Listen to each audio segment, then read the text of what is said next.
और आइए शुरुआत करने जा रहा हूं आज की पहली बड़ी खबर के साथ। और पहली बड़ी खबर जिस पर पूरे देश की नजर है। योगी को रिपोर्ट, चढ़ावा चोरों पर चोट।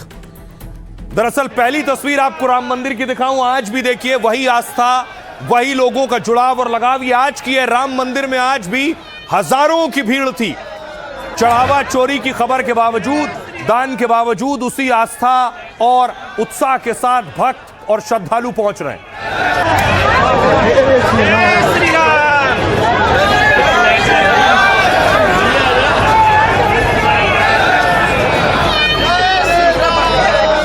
दूसरी तरफ जो चढ़ाया गया, जिसमें पादुका थी रामलला की, पादुका के अलावा जिसमें हार था रामलला के लिए, चांदी का हार है, ये सारी चीजें चोरी हो गई ऐसा दावा किया गया।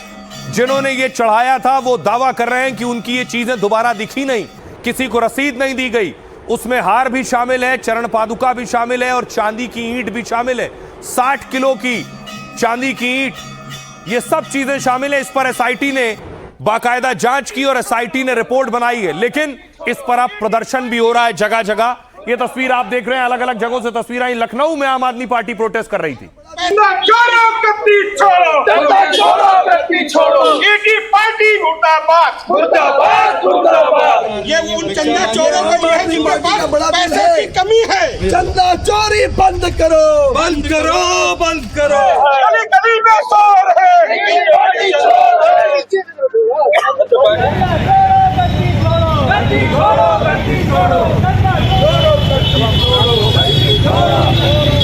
चंपत राय होश में आओ, होश में आओ, होश में आओ। चंपत राय। और इस बीच एसआईटी ने जो रिपोर्ट बनाई है, एसआईटी योगी आदित्यनाथ को वो रिपोर्ट सौंपेगी और योगी को रिपोर्ट के बाद आगे का एक्शन शुरू होगा।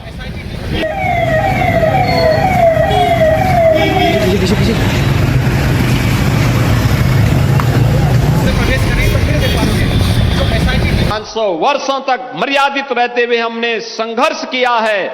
15 दिन और देख लें, इंतजार कर लो, चिंता मत करो।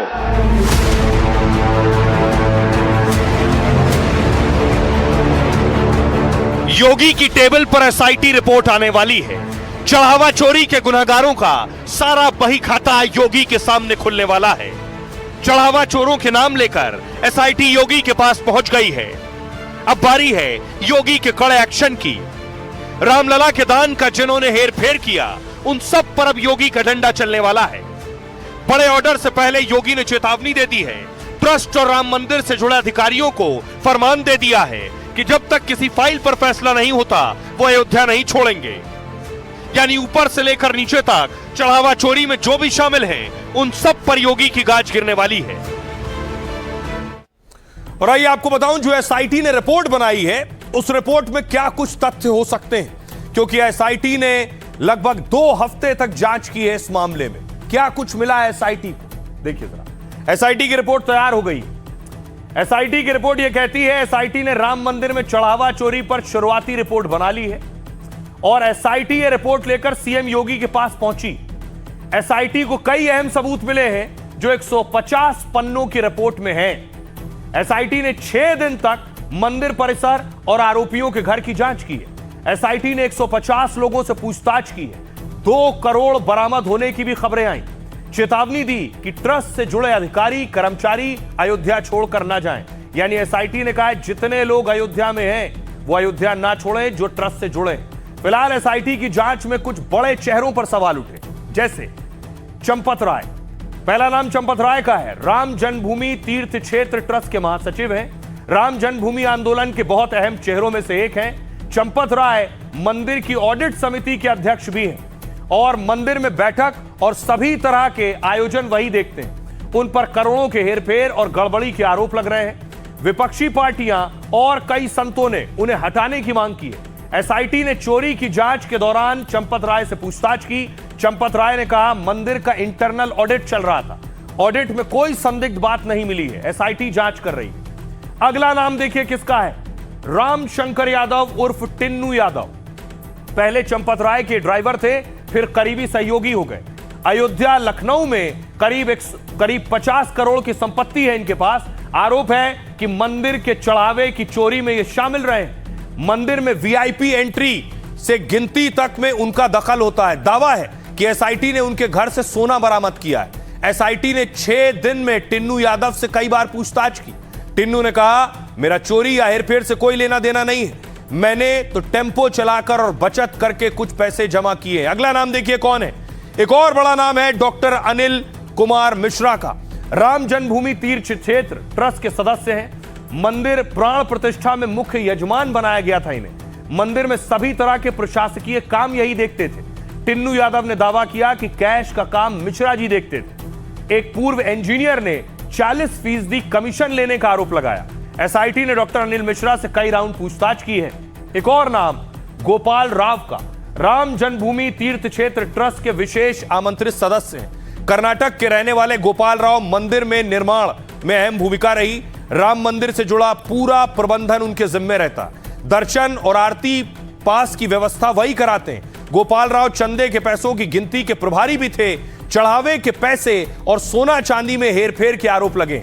एसआईटी ने गोपाल राव से भी कई बार पूछताछ की है। गोपाल राव ने कहा है कि हर तरह की जांच को वो तैयार है। अब सवाल यह है कि टिन्नू यादव समेत कई आरोपियों पर एफआईआर दर्ज होगी। मंदिर और ट्रस्ट से जुड़े 25 लोगों पर भी कार्रवाई हो सकती है। ट्रस्ट में अधिकारियों के स्तर में बड़े बदलाव हो सकते हैं। राम मंदिर की दान और जांच प्रक्रिया में फेरबदल संभव है। यह है एसआईटी की रिपोर्ट। यह एसआईटी की रिपोर्ट योगी आदित्यनाथ तक पहुंचेगी और एक्शन शुरू होगा। सुनिए क्या कह रहे हैं सीएम योगी अखिलेश यादव। प्रभु राम ने हमें मर्यादा का पाठ पढ़ाया है, मर्यादित रहने का आचरण दिया है। हम उस मर्यादा का पालन करते हुए हमने 500 वर्षों तक, हम लोगों के पूर्वजों ने 500 वर्षों तक प्रभु राम के स्थान को लेने के लिए संघर्ष किया है।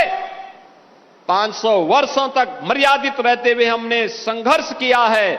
लेकिन हम अयोध्या को बदनाम करने वाले, राम जन्मभूमि मंदिर को अपमानित करने वाले लोगों के बहकावे में कतई ना आए। साधु संतों की जांच अधिकारी कैसे कर सकते हैं? साधु संत हमारे पूजनीय है। एसआईटी की जांच कौन करेगा? और इसीलिए डिले कर रही है, इससे सच्चाई बाहर आए। अखिलेश जी के कोनो काम ना हो, ये समझ ले कि अखिलेश जी खाली सिर्फ ये बदे बोलत हुआ कि जनता में जाके वोट मांगे लायक हम रही, मिली कि न मिली। अब देखिएगा 2 दगे हुए कारतूस 17 में लड़े थे और 47 सीट जीते थे। अब ड्राइवर लेके माल चोरावत बात है, उनका कौन दोष बा? अब उनसे पूछताछ, सबसे पूछताछ हो रही है। जो उसमें आएगा सब दोषी होगा, उसके खिलाफ कार्रवाई होगी। अब देखिए जरा सवाल ये है, वो श्रद्धालु और भक्त बहुत आहत हैं जिन्होंने लाखों करोड़ों रुपए का दान दिया है। वो किसी भी रूप में भी हो सकता है। उसी में से एक भक्त हैं रामलला के राजू मनवानी। ये देख रहे हैं, राजू मनवानी ने ये चांदी की ईंट दी थी। 200 चांदी की ईंट राजू मनवानी ने रामलला को दान की थी। राजू मनवानी नाराज हैं। उनका दावा है कि उनके चांदी की ईंट कहां चली गई। 200 जो चांदी की ईंट दी थी वो गायब है, ये आरोप लगा रहे हैं राजू। अब सवाल ये है, ये सारी चीजें कहां गायब हो गई? वो लोग सवाल कर रहे हैं जिन्होंने दान दिया था।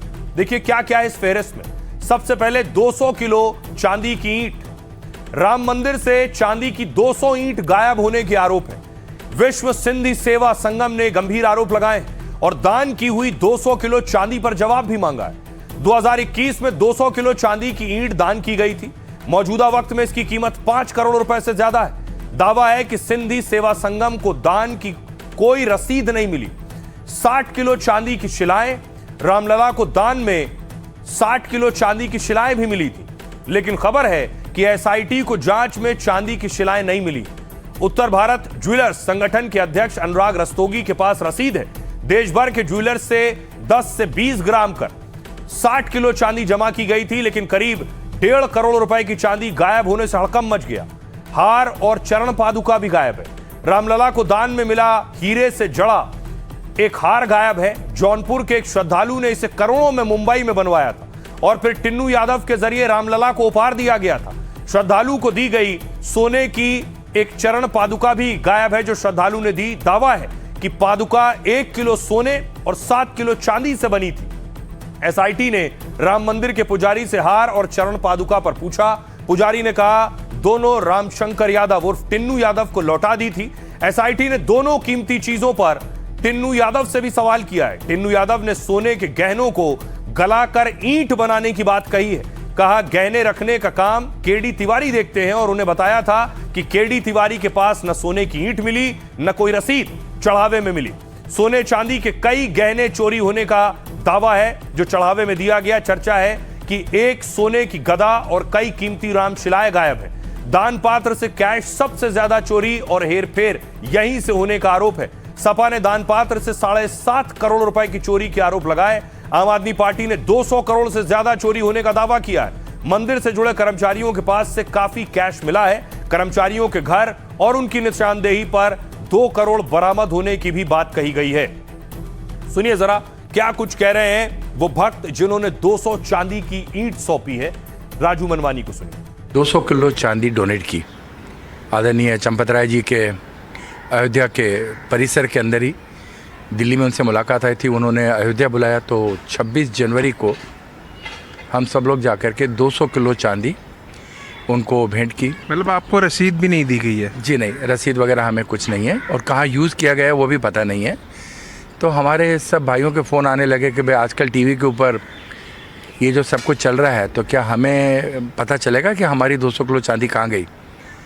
और जहाँ तक जानना चाहता हूँ मैं कि किस रूप में आपने भेंट की थी? ईंट के तौर पर? हाँ, 1-1 किलो की चांदी की ईंट है। उसके फोटोग्राफ्स और वीडियोग्राफ मैं अभी आपको देता हूँ। और वो 1-1 किलो की चांदी, पूरी 200 किलो चांदी एक डब्बे के अंदर 40-40, 50-50 किलो चांदी के वो डाल करके ब्रिक्स। ये मामला साधारण नहीं है। ये पूरे राष्ट्र की बहुत बड़ी डकैती मानी जाएगी। यहाँ तक कि निर्माण में कमीशन तक की बात आ गई कि 40% कमीशन तो लूटा गया है। ये प्रभु श्री राम के दरबार के चढ़ावे को लूटा गया, डकैती डाली गई। हम चाहेंगे कि जांच पूरी हो, जांच गहराई से हो, किसी के प्रति सहानुभूति रखकर ना हो। जिस किसी ने भी कुछ भी दोष किया है, चाहे वो दोष अमानत में ख़यानत का है और चाहे वह दोष असावधानी का है, दोषी लोग आइडेंटिफाई होने चाहिए। कानून के अंतर्गत कड़े से कड़ा दंड उनको मिलना चाहिए। अब सवाल यह है कि एसआईटी की रिपोर्ट आ गई है, एक तरफ चोरी के जो आरोप लग रहे हैं वो भी सामने है, तो आखिर क्या किया जाए जिससे रामलला के लिए जो चढ़ावा और दान आ रहा है उसकी प्रक्रिया दुरुस्त की जा सके। दो तस्वीरें आपके सामने हैं। एक राम मंदिर की तस्वीर आप देख रहे हैं, एक तिरुपति बालाजी की देख रहे हैं। तिरुपति बालाजी में भी बहुत चढ़ावा आता है। अब ऐसा दावा है कि तिरुपति बालाजी में जो दान और चढ़ावे की प्रक्रिया है उस प्रक्रिया को ही अगर उसका ही पालन राम मंदिर के लिए किया जाए तो हालात बेहतर हो सकते हैं। तो पहले आपको बताऊं कि आखिर राम मंदिर में जो चढ़ावा और दान आता है उसे कैसे इस्तेमाल किया जाता है, उसका क्या होता है। फिर आपको बताऊंगा कि तिरुपति बालाजी में जो चढ़ावा आता है वो कैसे सही प्रक्रिया का पालन करते हुए सुरक्षित रखा जाता है। देखिए जरा, सबसे पहले राम मंदिर की बात करेंगे। मांग हो रही है कि राम मंदिर में दान की गिनती तिरुपति की तरह हो। राम मंदिर में हर रोज करीब 8 से 10 लाख रुपए का दान आता है। मंदिर में प्रबंधन और चढ़ावे का जिम्मा राम जन्मभूमि ट्रस्ट संभालता है। मंदिर में 6 बड़े दान पात्र और परिसर में 12 से ज्यादा छोटे दान पात्र। मंदिर में कैश गिनने का काम एक निजी एजेंसी को दिया गया है। आरोप है कि काउंटिंग में शामिल कर्मचारियों की भर्ती नियम से नहीं हुई। ट्रस्ट के पदाधिकारियों की सिफारिश या पैरवी पर कैश गिनने वाले रखे गए। एसबीआई कर्मचारियों की मौजूदगी में चढ़ावे के पैसे की गिनती होती थी। आरोप है कि ट्रस्ट से जुड़े कुछ लोग बैंक कर्मचारियों पर दबाव बनाते थे, इसलिए सुरक्षा से जुड़े कड़े नियम पूरी सख्ती से लागू नहीं हो पाए। सारे दान पात्र या दान पेटियां पहले एक दान कक्ष में रखी जाती थी। दान कक्ष से पैसे गिनने के लिए उन्हें काउंटिंग के रूप में ले जाया जाता था। दान पेटियों को रखने खोलने का पूरा सीसीटीवी की निगरानी में सब कुछ होता था, लेकिन शुरुआती जांच में कई अहम सीसीटीवी फुटेज गायब मिली। दुनिया में सबसे ज्यादा चढ़ावा पाने वाले मंदिरों में गिना जाता है तिरुपति बालाजी। यहां रोज 2.5 से 6 करोड़ रुपए तक चढ़ावा आता है। तिरुमला तिरुपति देवस्थानम यानी टीटीडी प्रबंधन देखता है। यह संस्था सीधे तौर पर आंध्र प्रदेश सरकार के प्रति जवाबदेह होती है। इसके प्रशासनिक प्रमुख आईएएस रैंक के अधिकारी या कमिश्नर होते हैं और यहां चढ़ावे की गिनती बेहद सुरक्षित भवन में की जाती है। पूरे परिसर में हाईटेक सीसीटीवी और एआई निगरानी प्रणाली है। दान गिनने वाले कर्मचारियों को बिना जेब वाले कपड़े पहनने होते हैं। आमतौर पर वो धोती पहनते हैं ताकि कोई नोट छिपा ना सके। चढ़ावे की गिनती से पहले और बाद में 3-4 बार कड़ी तलाशी होती है। पैसे गिनने वालों को मोबाइल या पर्स ले जाने की इजाजत नहीं होती है। भक्त भी कांच की दीवारों के जरिए नोट गिनने की प्रक्रिया को देखते हैं। गिनती की निगरानी बैंक अधिकारी और आईपीएस रैंक के अधिकारी करते हैं। रोज चढ़ावे की गिनती कर उसके नियम बैंक खातों में जमा किया जाता है नियमित रूप से, और अगले दिन मंदिर खुलने पर दान और खर्च की डिटेल रखी जाती है। यह है तिरुपति में जो चढ़ावा और दान आता है उसकी प्रक्रिया। सुनिए जरा सियासतदान क्या कहते हैं। करोड़ों करोड़ों रुपए के चंदे की चोरी हो गई। बताया जा रहा है कि लगभग 200 करोड़ रुपए का तो कैश ही चोरी हो गया और कई हीरे जवाहरात के बक्से चोरी हो गए। ना ईडी ने कोई एफआईआर की, ना सीबीआई ने कोई एफआईआर की। कोई रेड नहीं, कोई गिरफ्तारी नहीं।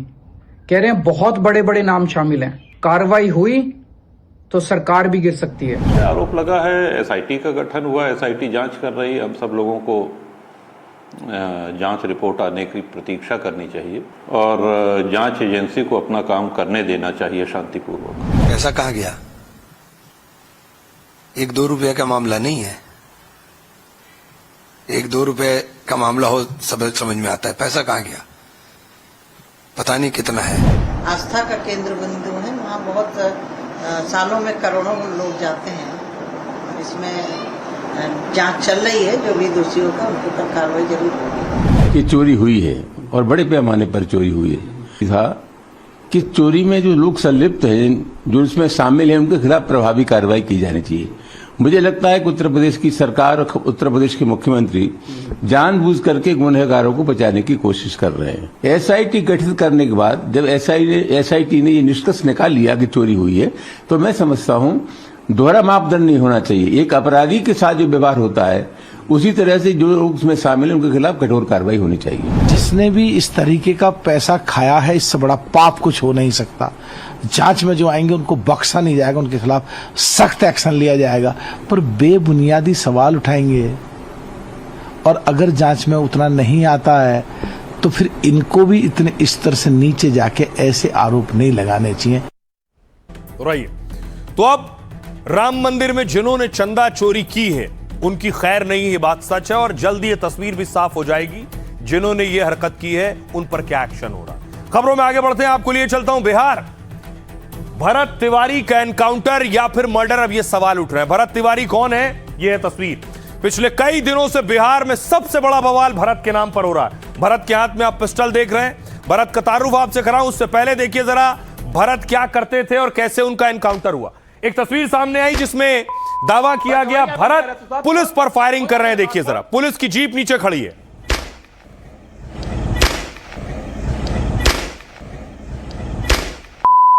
कवाड़ी क्या बंद किया रहा तू? साहब खोल, खोल आ गए बाहर, खोल दिखाते हैं, खोल कवाड़ी। हाँ बोल।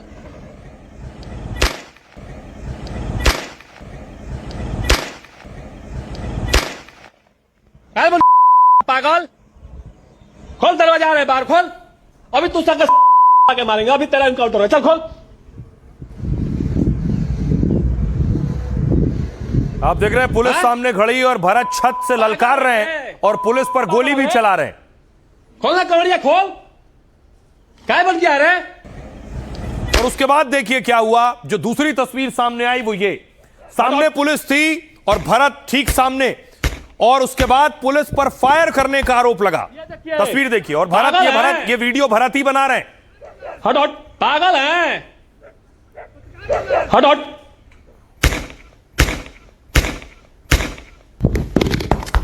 ये देखिए, ये देखिए, देखिए स्टार्ट हो गया। मार मार मारो मारो, लो ये देश मेरा बलिदान ये जाया नहीं जाएगा। मारो मारो, सभी जगह से घेर के मारो। देखिए फायर पे फायर, फायर पे फायर। हाँ मारो, बढ़िया से मारो मारो। देख रहे हैं आप भरत गोली चला रहे हैं और खुद ही वीडियो भी बना रहे हैं। उसके बाद भरत का जो दूसरी तस्वीर सामने आई, जिस बंदूक से पिस्टल से गोली चला रहे थे वो पिस्टल सरेंडर कर देते हैं, पुलिस के सामने फेंक देते हैं वो पिस्टल। चलिए हथियार अगर वो मानने का तैयार है तो ये हथियार अभी त्याग दिया जाएगा। हथियार इनको दे दिया गया, हथियार इनको दे दिया गया, हथियार इनको दे दिया गया। होना देख रहा है यहीं से, तो चलिए हथियार रख दिया जाता है। लीजिए, भरोसा कीजिए। फालतू बोलेगा रे, क्या रख रहे हैं?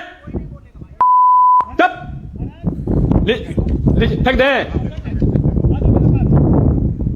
रुकिए, ये सारी बातचीत पुलिस और भरत के सामने हो रही है। हथियार इनको दे दिया गया, भरत ने हथियार फेंक दिया। परिवार का दावा है कि भरत ने हथियार फेंक दिया था, लेकिन भरत का एनकाउंटर कर दिया गया। ये आप देख रहे हैं, भरत की बॉडी है, अस्पताल ले जाया गया फौरन भरत को।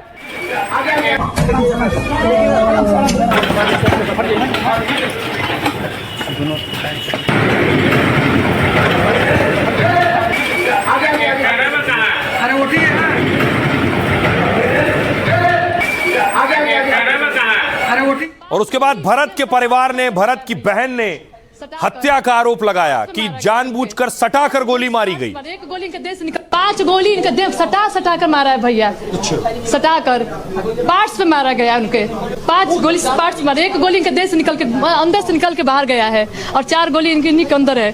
पकड़ करके उसके बाद गोली मारी गई। हाँ, अब बड़ी मार मारा गया है, वो गिर गए हैं। आंखों देखा हुआ हाल मेरे भाभी जी है, मेरे माँ है, जो सच्चाई है वो लोग तड़प रहा है वहीं पर। तो भरत का परिवार पुलिस पर हत्या का आरोप लगा रहा है और उसके बाद गांव वालों को पता चला, आसपास के लोगों को पता चला, तो फिर प्रदर्शन शुरू हुए, बवाल बढ़ा। ये देखिए, प्रदर्शनकारियों ने हल्ला बोलना शुरू किया, पुलिस के खिलाफ नारेबाजी शुरू की और सड़कों पर उतर आए।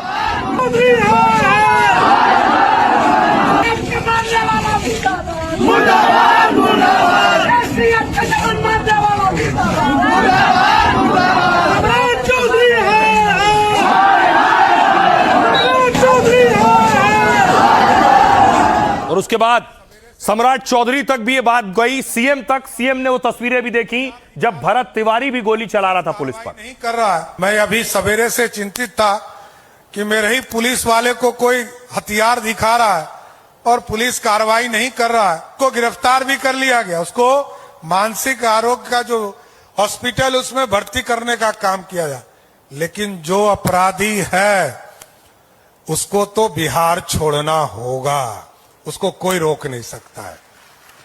अपराधी के लिए कोई जगह नहीं है। अब तो नेपाल ही भागना पड़ेगा साथियों। मैं अभी सवेरे से तो सम्राट चौधरी कह रहे थे अपराधियों के लिए कोई जगह नहीं, नेपाल भागना पड़ेगा। लेकिन देखिए उधर भोजपुर में क्या शुरू हो गया। लोग प्रदर्शन कर रहे थे भरत तिवारी के हक में, प्रदर्शनकारी और पुलिस आमने सामने थे, डंडे चलने लगे, पत्थर चलने लगे। यहाँ पर देख सकते हैं आप,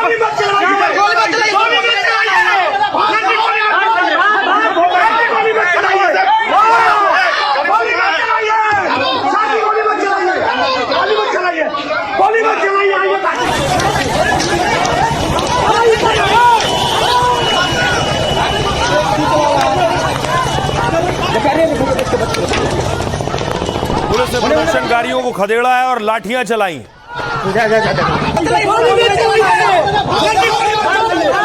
और दूसरी तरफ देखिए, भरत का अंतिम संस्कार के लिए पार्थिव शरीर ले जाया गया, भरत का शव। ये गांव वालों को आप देख रहे हैं, भारी भीड़ थी, पूरा गांव जुटा था।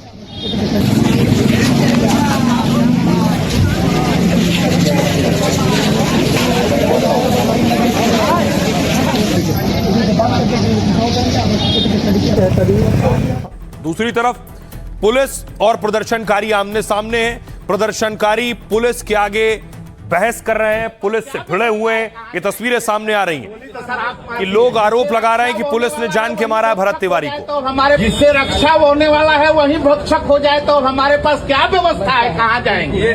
गोली तो सर आप मार दिए हैं, गोली तो सर आप मार दिए हैं। कि जहाँ कोई व्यवस्था पैदा हो, उस थाना बीच में पड़ के उस व्यवस्था को व्यवस्था में बदले। और जब थाना ही दोषी हो तो हम कहाँ जाए? सरकार जिससे रक्षा होने वाला है वही भक्षक हो जाए तो हमारे पास क्या व्यवस्था है, कहाँ जाएंगे? गोली तो सर आप मार दिए हैं, गोली तो सर आप मार दिए हैं। कि जहाँ कोई व्यवस्था। अब आपको बताऊं कि आखिर क्या वाकई पुलिस ने भरत तिवारी का एनकाउंटर किया है? क्योंकि परिवार और गांव वालों का कहना है हत्या की। पुलिस क्या कह रही है और गांव वाले क्या कह रहे हैं, दोनों का वर्जन आपके सामने। कुछ इस तरह की स्थिति थी। भोजपुर पुलिस का कहना है बिहार पुलिस ने एनकाउंटर को आत्मरक्षा की कार्रवाई बताया। भरत तिवारी एनकाउंटर मामले में 3 एफआईआर दर्ज कर ली है। अवैध हथियार, पुलिस पर फायरिंग और काम में बाधा डालने का आरोप। दावा है पुलिस जब गुप्त सूचना के बाद भरत के घर पहुंची तो भरत ने पिस्टल तानकर पुलिस पर फायरिंग की। पुलिस ने कहा भरत तिवारी हथियार लेकर भागने लगा। पीछा करने पर पुलिस पर उसने 10 से 12 राउंड गोली चलाई। भरत की ओर से मारी गई एक गोली सरकारी गाड़ी पर लगी। पुलिस का कहना है हमने उसे सरेंडर की चेतावनी दी लेकिन वो गोलियां चलाता रहा। पुलिस ने आत्मरक्षा में फायरिंग की जिसमें भरत को गोली लगी और घायल हालत में उसे अस्पताल ले जाया गया लेकिन उसकी मौत हो गई। पुलिस ने एफआईआर में भरत के पिता और भाई को भी आरोपी बनाया है। 14 नामजद और 50 अज्ञात प्रदर्शनकारियों पर एफआईआर हुई। परिवार और प्रदर्शनकारी क्या कह रहे हैं? भरत का परिवार पुलिस पर आरोप लगा रहा है। उसका कहना है कि पुलिस कार्रवाई को सही बताने के लिए एफआईआर कर रही है। गांव वालों का दावा है कि भरत तिवारी कोई अपराधी नहीं था, उसने सरेंडर किया था, फिर भी पुलिस ने गोली चलाई है। यही आरोप मृतक की मां सुमन देवी ने भी पुलिस पर लगाई। आवेदन देकर उन्होंने कहा है कि मेरे बेटे ने हथियार फेंक दिया था, उसने आत्मसमर्पण कर दिया, फिर भी उसे गोली मार दी गई। एनकाउंटर में शामिल पुलिस वालों पर हत्या का केस दर्ज होना चाहिए, परिवार यह कह रहा है। सुनिए जरा क्या कुछ कह रहे हैं भरत तिवारी के पिता और उनकी बहन और माता जी। आंखों देखा हुआ हाल मेरे भाभी जी है, मेरे माँ है, जो सच्चाई है वो लोग तड़प रहा है वहीं पर देखने के लिए। विचलित जाए होता माँ का भाई माँ होती है, धरने जा रही है तो क्या बोला जा रहा है मारो दोनों लेडीज को, उसको हटाओ यहाँ से। 10 मिनट भैया वहाँ पर 10 मिनट तक रखा है लाश को, वहाँ से उठने नहीं दिया, वहीं पर मार के मुआ दिया है। सब बिगवा दिया है, हथियार बिगते हुए बैरल इसका किया है, अपने मोबाइल से किया है। सब दिखाई पड़ रहा है कि अपने हथियार अपने हाथ से बिगवाया है, वहां तक बैरल है। इसके बाद में वो लोग मार दिया है, 3-4 गोली मारा है लोग। हमको दिन भर थाना पर बंदी बना के लोग रखा वहाँ। 5 गोली हम गनी तो देखनी 5 गो फायर के गिर गइल पीछे, तो ओकरा बाद बैठ उलट के मरले। मांग करता नहीं खून का बदला खून हमारा ये चाहिए बस। जे मरले बा ओकरा हम खून देखत रहता नहीं। अब देखिए भरत तिवारी की मौत के बाद एनकाउंटर कहिए या परिवार वाले मर्डर कह रहे हैं अब इस पर सियासत हो रही। पप्पू यादव पहुंचे हैं भरत के परिवार से मिलने के लिए। उनकी माताजी, उनकी बहन से मुलाकात की पप्पू ने। एक आदमी है जो और आप माँ हैं, इधर आइए आप, हाथ पीछे कीजिए भैया। आप बेटे की तरह आइए और भरोसा रखिए, मैं एक जिंदगी में एक आदमी है जो सच के अलावा कभी झूठ नहीं बोलता। 1 सप्ताह के अंदर हम इस केस को हाई कोर्ट और सुप्रीम कोर्ट में फाइल करने का प्रयास करेंगे। फिक्र रहिए, आप समझिएगा मैं आपका भाई हूँ। आप चिंता न तरफ से इसको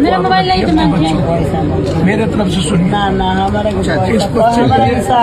आप चिंता न करें। आप बेटे के तरह आप समझिएगा, मैं जिंदा जब तक हूँ इस घर का ख्याल रखूँ। चलिए आप बेफिक्र। पप्पू यादव मिलने पहुंचे और परिवार को आश्वासन दिया है। दूसरी तरफ इस पे बवाल बढ़ रहा है। आरा से तस्वीर आई, भरत तिवारी के हक में लोग सड़कों पर उतरे, प्रदर्शन कर रहे हैं। प्रशासन मुर्दाबाद,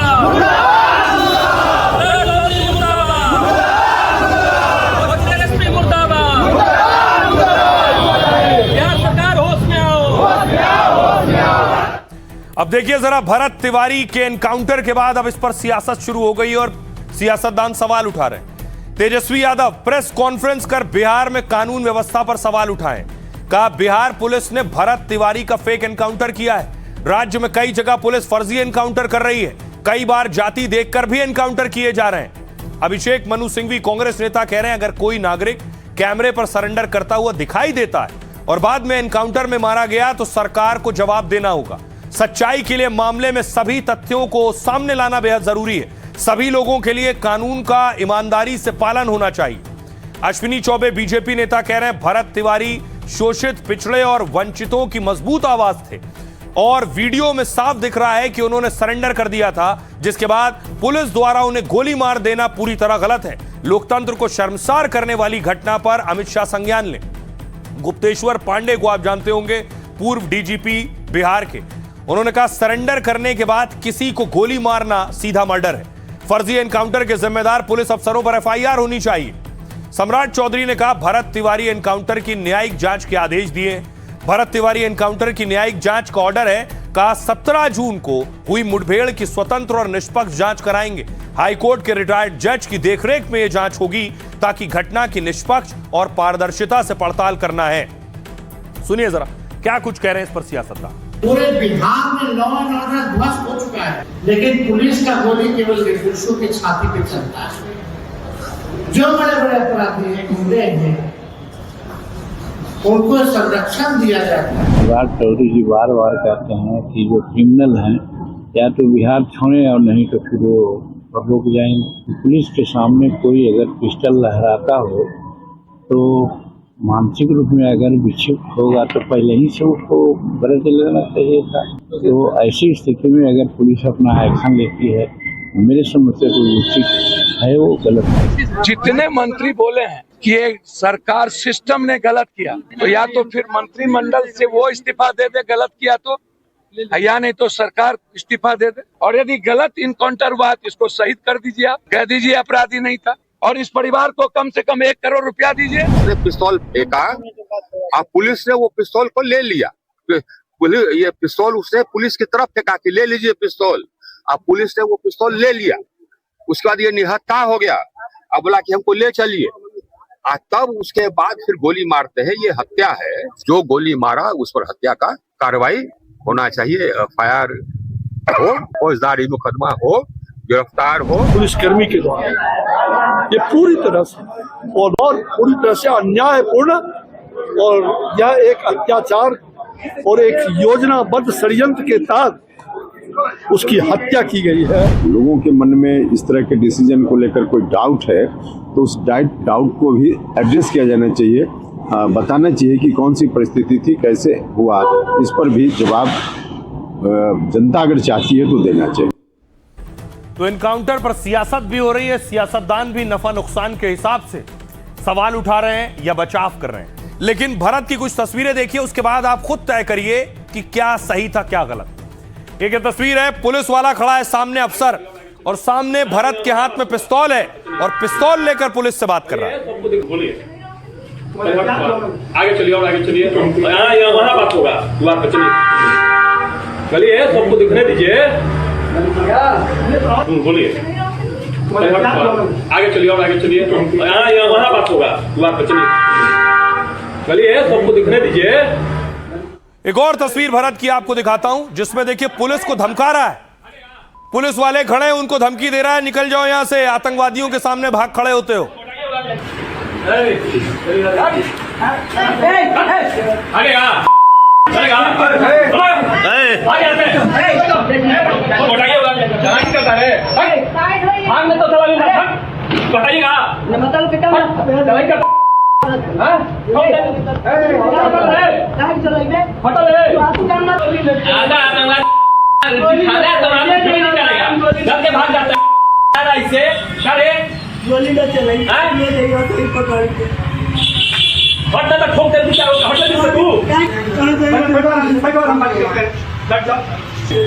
बोल रहे हैं तो निकलवे निकलेगा, घुस बोलिए नहीं निकलेगा, पिस्टल दिखा ना, हिम्मत है तो जाके बदमाश के क्रिमिनल के पकड़ो ना, मार देगा, ठोक देगा वहीं पे। अरे रिकॉर्डिंग करो लोग, क्या पढ़ना चाह रहे हो आप, क्या पढ़ना चाह रहे हैं आप? तो मेरा काम देख के नहीं पता चल रहा है क्या है। ठीक है, लेकिन ये दिल देखिए, आपका दिल और दिमाग सब कबूल कर रहा है मनी मन कि क्या हम है और क्या चीज है, लेकिन आप लोग ये स्वीकार नहीं कर पाएंगे और क्या कर सकते हैं।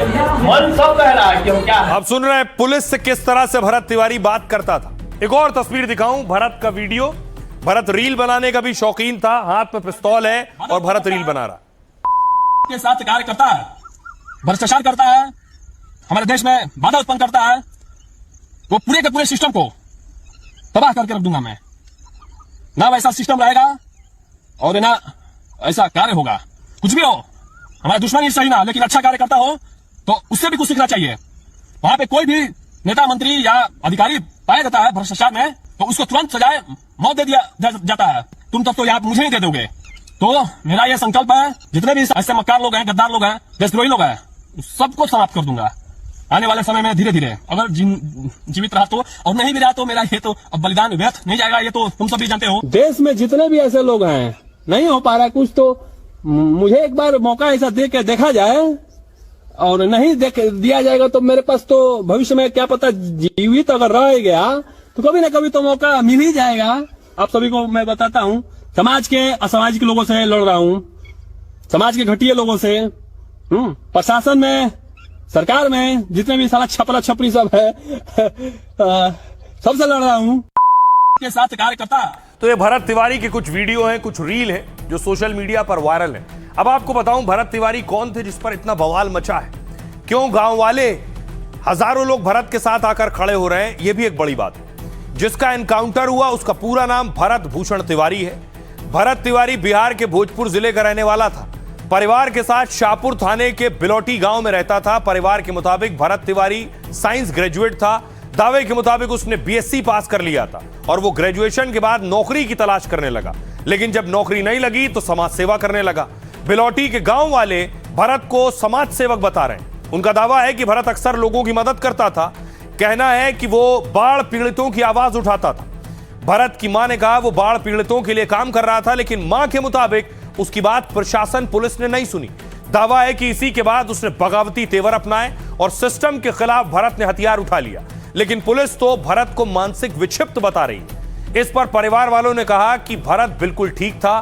परिवार पुलिस पर उसे बदनाम करने का आरोप लगा रहा है। हालांकि भरत का हाथ में हथियार लिए वीडियो सामने आया। पुलिस वालों के सामने पिस्तौल लेकर बैठा हुआ है। इतना ही नहीं, उसने कुछ पुलिस वालों पर पिस्तौल तान भी दी। दावा है कि इससे पहले भी भरत पर केस दर्ज हो चुका था।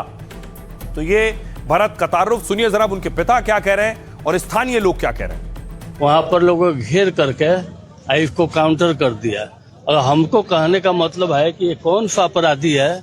पिछला रिकॉर्ड में न कोई अपराधी है, न चोर है, न चंडाल है, ये तो समाज सेवा कर रहा है। तो ये अन्याय हुआ है, इस अन्याय को जनता को जवाब देना होगा। आज मान लीजिए कि हमारे पे किसी का प्रकार का कल केस हो गया, हम जाएंगे सिलेंडर मारे तो हमको इन लोग इनकाउंटर कर देंगे। इनकाउंटर, हाँ, पुलिस इनकाउंटर की है। एसपी के पास भी ये नियम नहीं है। हम लोग खुद पढ़े लिखे शिक्षित आदमी हैं। वो मानसिक संतुलन किसी को खराब हो तो क्या प्रशासन गोली मार के किसी का आत्महत्या कर देगी? उसको ले जाकर सुरक्षित जेल में बंद करना चाहिए। न्याय कोर्ट न्याय देगा। आज उसके साथ अगला के साथ हुआ। वो तो आज हमारे 10 दिन पहले 15 दिन पहले उसके घर में हम बैठे थे, वो लड़का हमको लेकर पानी पिलाए, चाय पिलाए, उसका जैसा लड़का था। इसके बावजूद उसको लोग टॉर्चर किया, तब उन्होंने हथियार उठाया है। अच्छे आदमी को अगर आप बोलेंगे कि वो पागल है तो हथियार उठाएगा ना। प्रशासन दोषी है, सरकार दोषी है। हम गए थाना में, कहे कि हमारे लड़का को दिमागी ठीक नहीं है, इस तरह का किसी तरह कंट्रोल उसको आप लोग करिए, इसको पकड़िए, धरिए। तब तक ले यहाँ पर ऐसा घटना हुआ। इतने इसका है कि इसके दिमागी संतुलन नहीं था सही। कितना फोर्स था, उसको नहीं पकड़ पाया, निहत्थे को नहीं धर सका, सीधा मारने का प्लान था।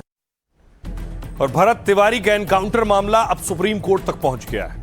आइए खबरों में आगे बढ़ते हैं। आज की एक अच्छी खबर है जो गर्व की अनुभूति कराने वाली है। बढ़ी भारत की ताकत, चीन और पाकिस्तान कांपे थर-थर। सबसे पहली तस्वीर जो मैं आपको दिखाने जा रहा हूं वही आपको गौरवान्वित महसूस कराएगी। ये 3 युद्धपोत, इन 3 युद्धपोतों को भारतीय नेवी में शामिल कराया गया।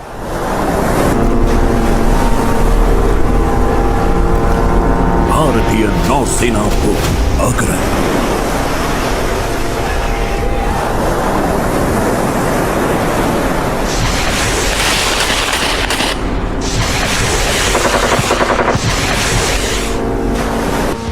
दूनागिरी,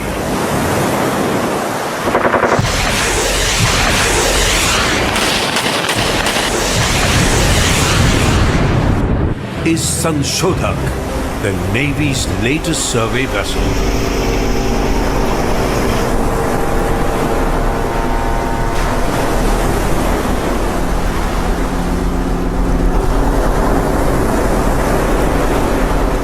तो ये 3 युद्धपोत को नेवी में कमीशन कराया गया। ये तस्वीर आप देख रहे हैं, प्रधानमंत्री नरेंद्र मोदी ने इन्हें कमीशन किया है। यह एक अंततः वो ऐतिहासिक क्षण जिसका हम सभी को बेसब्री से इंतजार था।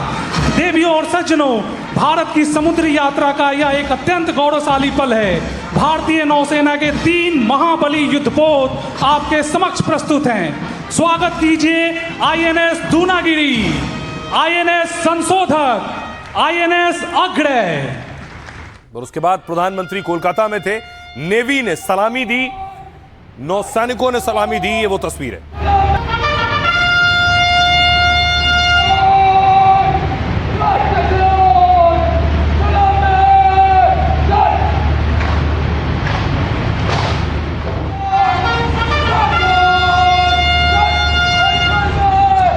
सभी अतिथियों से अनुरोध है। अब देखिए जरा, ये जो 3 युद्धपोत हैं, इसकी खासियत क्या है। समंदर में भारत की बढ़ती ताकत देख पड़ोसी देशों में खलबली मची हुई है। कोलकाता में 3 स्वदेशी युद्धपोत भारतीय सेना में शामिल हुए। आईएनएस दूनागिरी, आईएनएस संशोधक और आईएनएस अग्रय अब एक्शन को तैयार हैं। सबसे पहले आप देख रहे हैं, ये है आईएनएस दूनागिरी। आईएनएस दूनागिरी घातक वॉरशिप है जो 8 ब्रह्मोस मिसाइलों से लैस है। रॉकेट लॉन्चर्स, टॉर्पीडो के जरिए भी दुश्मनों को टारगेट कर सकता है। और खास बात यह है कि दूनागिरी रडार पर छोटी नाव जैसा दिखता है, इससे यह पकड़ में जल्दी नहीं आता है और टारगेट करना मुश्किल होता है। बताया जा रहा है कि यह भारतीय नेवी की पूर्वी कमान का हिस्सा होगा। पूर्वी कमान के जहाज बंगाल की खाड़ी, मलक्का से चीन की घेराबंदी करते हैं। ऐसे में चीन भी इसे समंदर में बड़ी चुनौती की तरह देख रहा होगा। अगला तस्वीर देखिए, अगला युद्धपोत है आईएनएस संशोधक। आईएनएस संशोधक का मुख्य काम युद्ध लड़ना नहीं है, इसका काम है जानकारी जुटाना। आईएनएस संशोधक का इस्तेमाल समंदर में सर्वे करने के लिए होगा। बंदरगाहों से लेकर गहरे समुद्री रास्तों का सर्वे करना भी इसका काम है। और खास बात यह है कि बिना रिफ्यूलिंग के, यानी बिना ईंधन के दोबारा भरे, ये 12,000 किलोमीटर जा सकता है एक बार ईंधन भरने पर। यानी बिना रिफ्यूलिंग के भारत से दक्षिण अफ्रीका तक जा सकता है। यह है अगला आईएनएस अग्रय। नौसेना में शामिल होने वाला INS Agray anti submarine worship है, यानी ये हल्के टॉर्पीडो के साथ स्वदेशी रॉकेट लॉन्चर से लैस है। सोनार सिस्टम से ये दुश्मनों को आसानी से टारगेट कर सकता है। ये तटों पर तैनात दुश्मन पनडुब्बियों को आसानी से नष्ट कर सकता है। साथ ही गहरे पानी के नीचे बारूदी सुरंग बनाने में भी ये पूरी तरह से सक्षम है। ये है इसकी खासियत। अब आइए आपको बताऊं कि भारत ने ये 3 युद्धपोत नौसेना में शामिल किए हैं। ये ताकत दुनिया के चुनिंदा देशों के पास है। कौन से वो देश हैं जिनके पास इतनी ताकत है, वो देखिए जरा। और पड़ोसी कहां ठहरते हैं। सबसे पहले देखिए जरा, चीन नंबर 1 पर है। चीन 841 नौसैनिक बेड़े चीन के पास हैं। नंबर 2 पर है रूस, 747 नौसैनिक बेड़े रूस के पास हैं। तीसरे नंबर पर है अमेरिका, नौसैनिक बेड़े हैं 465। पहले पर चीन, दूसरे पर रूस, तीसरे पर अमेरिका, चौथे पर है भारत। 343 नौसैनिक बेड़े भारत के पास हैं। 5वें पर है इंडोनेशिया, नौसैनिक बेड़े 338 हैं। यानी भारत दुनिया के इन टॉप 5 देशों में चौथे नंबर पर है। लेकिन पाकिस्तान का हाल देखिए जरा। पाकिस्तान 31वें नंबर पर है। पाकिस्तान का जिक्र इसलिए, वैसे कोई तुलना नहीं है, लेकिन आपका जो दुश्मन हो उससे तुलना की जाती है। पाकिस्तान 31वें नंबर पर है। 120 नौसैनिक बेड़े पाकिस्तान के पास हैं। सुनिए जरा, इस मौके पर प्रधानमंत्री नरेंद्र मोदी ने क्या कहा। साथियों, दुनिया गवाह है कि मैरीटाइम क्षमता के बिना कोई भी राष्ट्र बड़ी शक्ति नहीं बन सकता। जिस देश का समुद्री सामर्थ्य मजबूत होगा, उसका आर्थिक और रणनीतिक प्रभाव भी उतना ही मजबूत होगा। और भारत इस वास्तविकता को अच्छी तरह से समझता है। भारत इसके लिए स्वयं को तैयार कर रहा है। और आज का ये दिन इस बात का साक्षी है कि हमारी क्षमता क्या है, हमारा कौशल क्या है। तो रही खबरों में आगे बढ़ते हैं। आज की एक और बड़ी खबर है और बात वैभव सूर्यवंशी की। रिकॉर्ड तोड़ वैभव सूर्यवंशी, अब इनका नाम ही वैभव रिकॉर्ड तोड़ हो गया है। वैभव ने श्रीलंका ए के खिलाफ मैच खेला। जरा स्कोर कार्ड देखिए, 94 रन बनाए हैं, 94 रन्स सिर्फ 29 गेंदों में 94 रन बना दिए वैभव ने। चौके छक्के देखिए, 10 चौके लगाए हैं, 8 छक्के लगाए हैं। रिकॉर्ड यह है कि 11 गेंद में ही अर्धशतक पूरा कर लिया, यानी 29 में 94 बनाए, लेकिन 11 गेंद में ही हाफ सेंचुरी लगा ली थी। अब आपको बताऊं, वैभव के लिए अच्छी खबर तो ये आई, लेकिन अब उन पर एक्शन भी हुआ है, उन पर जुर्माना लगा है जो धक्का मुक्की श्रीलंका के खिलाड़ियों के साथ हुई थी। जुर्माने के बाद वैभव का कारनामा सामने आया। 4 दिन पहले वैभव सूर्यवंशी का नाम विवादों में आया था। धक्का मुक्की और बहस के चलते उन पर 50% जुर्माना लगा है। सवाल उठने लगे थे, क्या युवा स्टार पर तेवर भारी पड़ रहे हैं? क्या गुस्से की वजह से वैभव अपने असली खेल से दूर होते जा रहे हैं?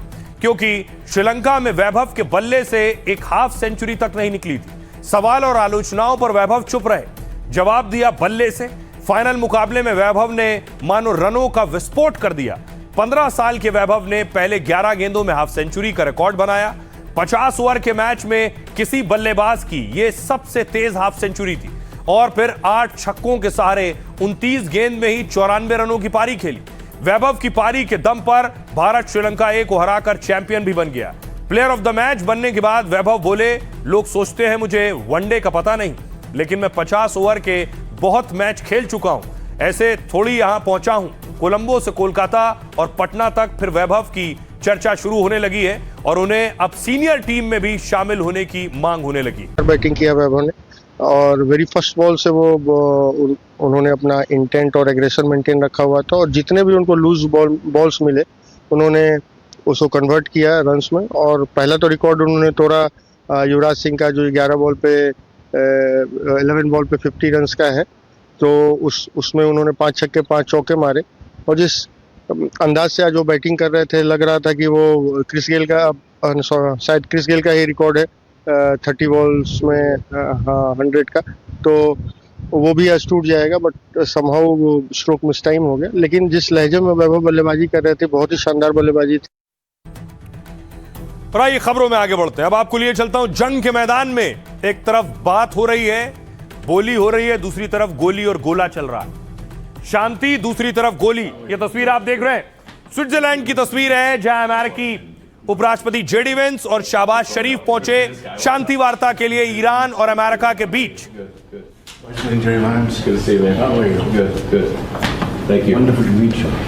दूसरी तरफ ईरान का प्रतिनिधिमंडल पहुंचा है। ईरानी विदेश मंत्री अराक्ची को आप देख रहे हैं, यानी बातचीत की मेज पर ईरान पहुंचा। लेकिन इस बीच एक और तस्वीर सामने आई, वो दिखाऊं उससे पहले आपको दिखाता हूं कि आखिर बातचीत की मेज पर दोनों के दरमियान क्या बातचीत हुई। क्योंकि एक तरफ बातचीत हो रही थी, दूसरी तरफ नेतन्याहू मिसाइल दाग रहे थे। देखिए, ईरान अमेरिका में तनातनी के बीच यह बैठक हुई है। स्विट्जरलैंड में दोनों देशों के बड़े नेताओं ने बातचीत की। अमेरिका की ओर से उपराष्ट्रपति जेडी वेंस नेतृत्व कर रहे हैं और उनके साथ ट्रंप के दामाद और विशेष दूत स्टीव विटकॉफ भी हैं। तो उधर ईरान की ओर से संसद के अध्यक्ष बी गालिबफ आए हैं, उनके साथ विदेश मंत्री अब्बास अराक्ची और दूसरे नेता भी थे। लेकिन बैठक में मध्यस्थता के लिए पाकिस्तान, कतर भी मौजूद था। शहबाज और मुनीर भी पहुंचे हुए थे, बातचीत की टेबल पर मौजूद थे। ईरान अमेरिका के नेताओं ने शहबाज से मुलाकात की। ईरानी विदेश मंत्री ने स्विट्जरलैंड के विदेश मंत्री से बात की है। कई देशों के नेताओं के बीच अलग अलग चर्चाएं हुई। इसके बाद अमेरिकी उपराष्ट्रपति जेडी वेंस ने कहा, पिछले कुछ घंटों में बातचीत में अच्छी प्रगति हुई है। अब अमेरिका और ईरान मिलकर शांति के लिए काम करेंगे। ट्रंप ऐसा पश्चिम एशिया देखना चाहते हैं जो पूरी तरह अलग हो। ट्रंप अगले 10 साल में पश्चिम एशिया की तस्वीर बदलना चाहते हैं। इससे पहले ईरान के राष्ट्रपति मसूद पेजेश्कियन ने कहा था कि डील के तहत कतर में फंसे ईरान के 56,000 करोड़ रुपए वापस मिलेंगे। सुनिए जरा क्या कुछ कह रहे हैं अमेरिकी उपराष्ट्रपति और ईरानी प्रवक्ता। हाल के घंटों में बातचीत में अच्छी प्रगति हुई है। अमेरिका और ईरान अब ऐसा भविष्य देख रहे हैं जहां दोनों देश मिलकर शांति और समृद्धि के लिए काम कर सकें।